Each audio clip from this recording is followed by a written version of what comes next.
Hello everyone, I am Osima Biswal. Today I will discuss about inflationary gap and elimination of inflationary gap. If you like my video, please subscribe my channel Economic Tech.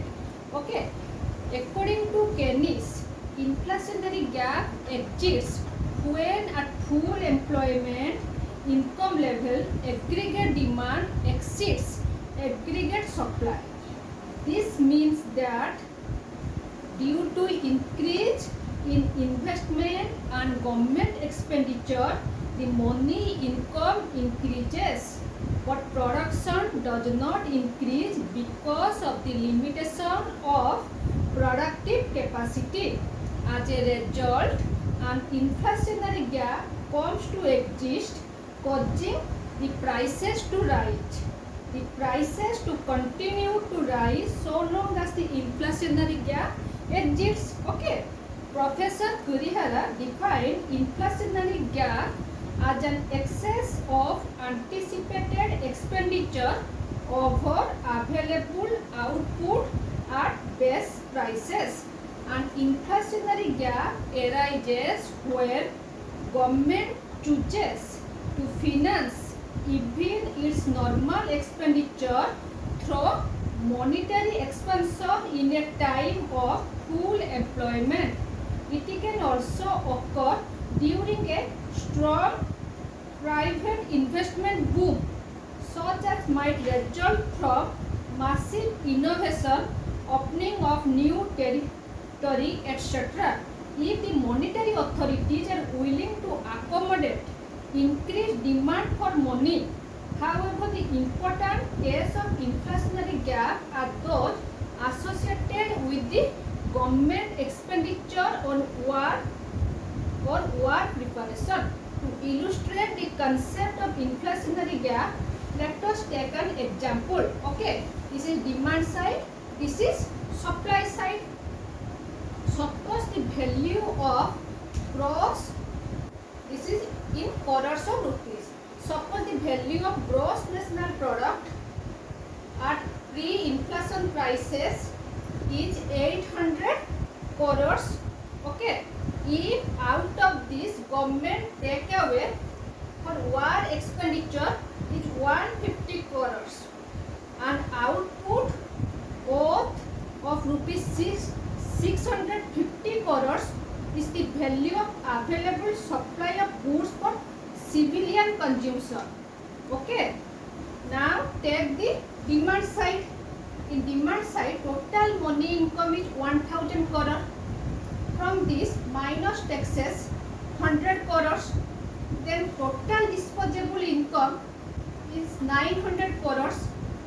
Then minus saving 50.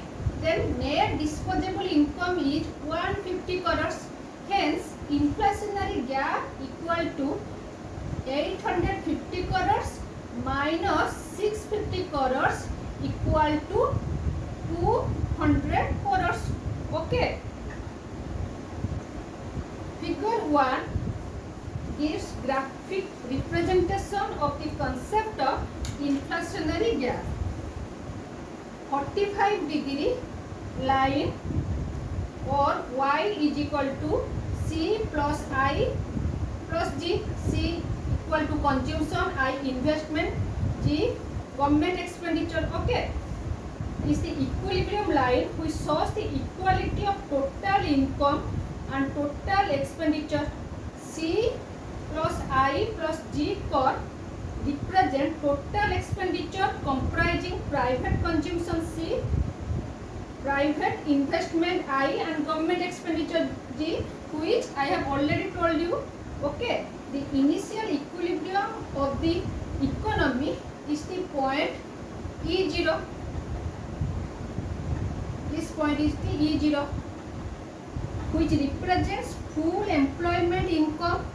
This is OY0. Okay, x-axis represents income and y-axis represents expenditure. When the expenditure increases from C plus I plus G to C dash plus I dash plus G dash, the new equilibrium will be at the point E1. Okay, this point is the new equilibrium point. representing higher money income OY1. Okay, the available output, that is real income, is E0 Y0 or OY0, which is less than the money income E1 Y1 or OY1, which is less than the money income by the vertical distance E1G. Okay, those in this case E1G is E1G is the inflationary gap. This E1G is the inflationary gap. This is the graphical representation of inflationary gap. Okay, thus it is shows the difference between anticipated expenditure E1 Y1 and available goods and services E0 Y0. Okay, then I will discuss about elimination of inflationary gap. How we eliminate inflationary gap? What natural forces and deliberate measures can close the inflationary gap created by excess expenditure? What the latter are considered more reliable and certain than the former. Okay, the inflationary gap causes the prices to rise, but the price rise does nothing directly to eliminate the gap. However, there are a number of indirect effects of the price rise which tend to reduce the gap. First, Kearney's effect. When the money supply is constant or rises in small proportion than prices, rate of interest will rise, tending to reduce the investment expenditure. Second, wealth effect. Higher prices may reduce consumption expenditure by reducing real wealth held in the form of government money and government debt. Third, balance of trade effect. Higher prices will lead to encourage imports and reduce exports. Then fourth, fiscal effects. What is the fiscal effect? First, if tax collection rise faster than prices, this will shift the consumption downward by reducing the real disposable income. Second, transport payments fixed in money terms become less significant in real terms, thus reducing consumption expenditure. Third, real government purchase will also be reduced if budget are fixed in money terms. Then 5, price expectation effect. If the current rise in prices is expected to be temporary and to be forwarded by later reduction in prices, the consumer buying of durable and investment in plant and equipment may be delayed and inventories reduced, thus narrowing the inflationary gap. Sixth, redistribution effect. If money wage rate are fixed or wage adjustment gap exists, higher prices will go entirely to profits.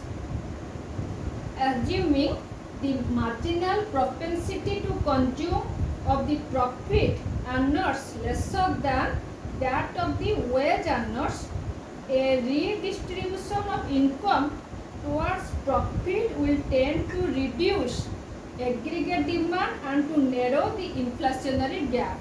Okay. 7, money illusion effect. If some spenders suffer from money illusion and at least a part of their expenditure is fixed in money terms, inflation will reduce the real value of such expenditure and close the inflationary gap. Okay, these are the steps how to eliminate inflationary gap. Thanks for watching.